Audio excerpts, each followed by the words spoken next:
Well, here we go for yet another one. This is another early morning one, but a little later in the morning. It's all right though. So, oh, it's too late. Okay, it's gonna look like just a normal one. So, it's okay. So, the hypocrisy of immigration. The hypocrisy of immigration. Let's talk about it for a moment. I've mentioned it a little bit. I'll admit I don't have all the facts. I haven't been paying attention to every single detail. I have a job where I work 40-something hours a week. I'm sorry, I don't, pay attention to every little thing. Even though, anyway, but my point is let's talk about the hypocrisy of it all. Where, basically DeSantis and Governor Abbott are both using fairly time-honored methods to push immigration reform. And I don't mean reform in the good way, I mean like shutting down the border. And I think that's a good thing. I'm being very careful with my words. I just want to make sure I don't come off as too racist, but I will probably come off as a fair amount. But the thing is that Lukashenko and Putin have both used, migrants as, pawns in a bigger game to be sacrificed for the greater, for greater means. I'll put it that way, for greater clout and for greater autonomy. And so what's going on now is something that, now America is doing something that has been done in Europe for centuries, of moving folks and using these folks who are considered not one of them to be used, to keep, to get concessions, basically. I'm sorry for all the dead air here, but I'll try to fill it in. But, I mean, we saw that they were sent to Cape Cod. Or, excuse me, they were sent to Martha's Vineyard. Oh, yes, Martha's Vineyard. Yes, I mean, this is where, the Kennedys were at, oh, yeah, well, I think I'm going to have a little bit of, I'm going to take the yacht out for a spin, yeah, This is where, JFK was on his little schooner or something like that, with Frank Sinatra and all that sort of thing. Probably, I assume. Oh, yes, very blue blood and all that sort of thing, But the thing is we saw that 50 migrants were sent to Martha's Vineyard, and they're like, we just don't have the room for them. We have a housing crisis and whatnot.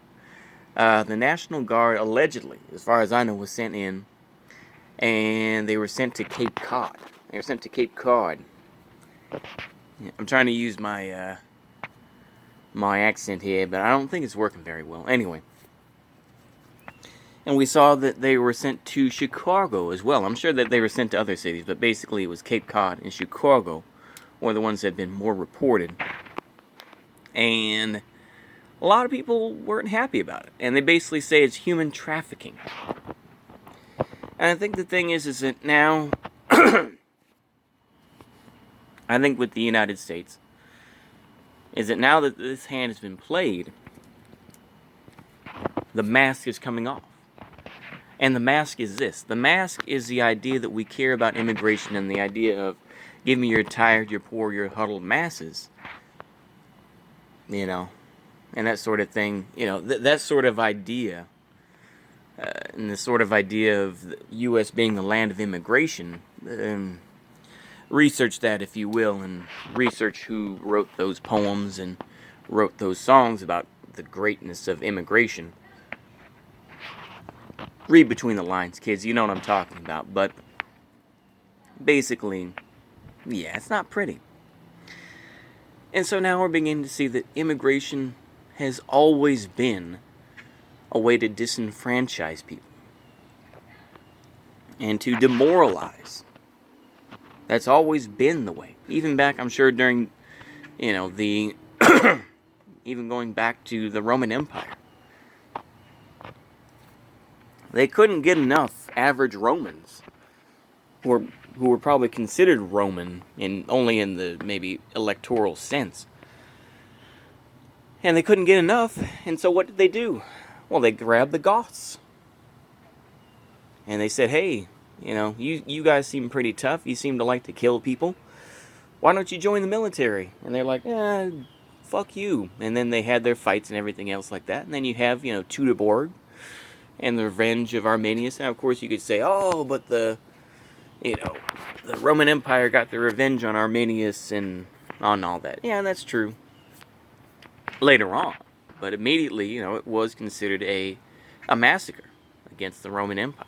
But that's why immigration doesn't work. Because if you have people born from another land, they're going to have loyalties to that land. You can go ahead and, sell them on America and apple pie and all that jazz or whatever you want to say, but they're never going to completely believe it. They only do it for their own, they're sending money home to their family, or they're, they hope that their kids and their kids, and et cetera, will blend into the background and whatnot. And they'll become, better off. But immigration doesn't work. This is why, the idea of, what's his name, Iglesias, saying, 1 billion Americans. It's like, no, it's bullshit. It's a dumbass idea. And it doesn't work. Now, like I say, in terms of geopolitics, we see, and I'm willing to bite the bullet, because I don't think I'm a complete shill, is Russia has been shown to be a fairly weak power. We've seen Armenia continuing to be attacked and is losing ground to Azerbaijan. Apparently, at least according to that Peter Zion guy, I guess I'll just say Zion. I want to be careful before I do it like that. The anti-Semitism's coming out. I didn't know anti-Semitism was coming. But anyway, he was saying basically is that apparently there was a meeting where basically Russia and Putin just had to lick the boots and suck the cock of the Russian or the Chinese. And the Chinese were like, yeah, there's no tech transfer, this and that, but ultimately you'll get some diplomatic support. And that's it. The Chinese aren't dumb. And they're not going to... This is why... And believe me, I've given some lip service to the idea, and I've played along with the idea of like the multipolar world, this and that. Those types of folks, both left wing and right wing, who kind of promote that multipolar world. That sort of stuff is kind of going away. That sort of multipolar idea, at least for right now. And it's just not going to be pretty, I think, I think the U.S. is still going to have to deal with some very serious issues that I don't think the United States is willing to deal with, whether it's immigration, whether it's the economy, whether it's numerous issues. The changing, this is involved with the economy, but the changing of using fossil fuels and whatnot to solar panels and windmills, and that's really about it. I mean, and and battery, EVs, electric vehicles, which is going to be a hell of a time. Massive riots are going to occur, massive upsets are going to occur, and then just like anything else, these will be stamped down, and we'll be forced to drive electric vehicles, which will be inefficient. They will not work as well, and you're going to have folks who are going to be, there are going to be hundreds and thousands of folks who are just going to be stranded on the sides of highways. At least that's my view. Maybe that's a bit, dramatic, but I think that's what's going to occur. But back to the real thing of, immigration. Immigration has always been something that I think shows the signs of a weak state. Is it now that we've had decades and decades of immigration, which, you could go back to the 1965 immigration law, you could go back to whatever. But of course, we've always seen the hypocrisy of it. We've always seen it. The people that really do truly promote and truly do believe in the idea of immigration will save these folks.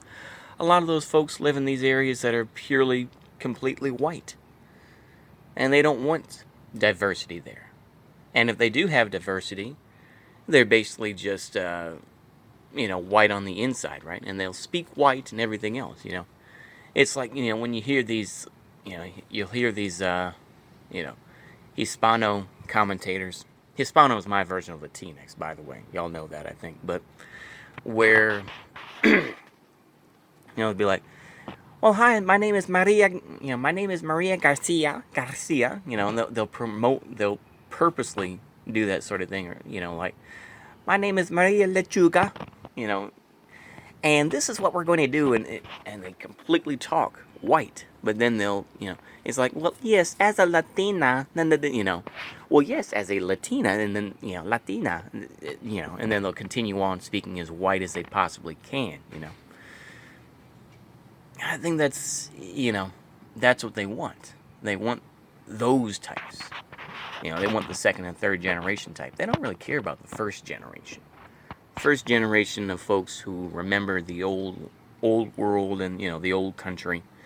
Those folks aren't really concerned with. It's the folks that they can get in early on, and they can have their janissaries and their sort of, the salary class, as John Michael Greer puts it, to kind of make themselves seem less racist.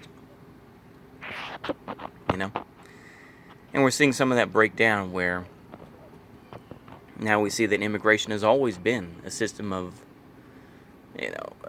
control. It is a system of control where we're going to get these immigrants to come in to put you down. And we even saw it at the January 6th hearings. I remember that, where we got the one white dude there, covered in tattoos and whatnot, who, it was found out, I think, later that he was lying. We saw the black dude, of course, who's like, they called me the N-word, and they're surrounding me saying, boo, fucking nigger. I'm not going to say, yeah. And, they got the Hispano guy who's like, I came to this country to defend it and all this, It was always that sort of game. And now it's just, like I say, mask off. And I think that people are slowly realizing, it's very slow, people are slowly realizing that, that was always the game. It's always been, it's the astronaut meme of always has been sort of meme. Immigration is used to control you, always has been. I'm sure my neighbor is going to be mad as hell. They'll probably bitch at me because they hate me staring at the window, but I don't care. I just don't feel like it today. I saw this lady was out there with her dog. I just didn't want to mess with it. But anyway, I think that's all I really have to say. Like I say, I apologize. I know that I can be very schizophrenic and very, a lot of stuff just comes into my head, and I want to make sure it sounds right, but honestly, at this point, I'm just going to put out what I put out, and hopefully it doesn't come off too bad. But anyway, hopefully y'all enjoyed that. See you later. Goodbye.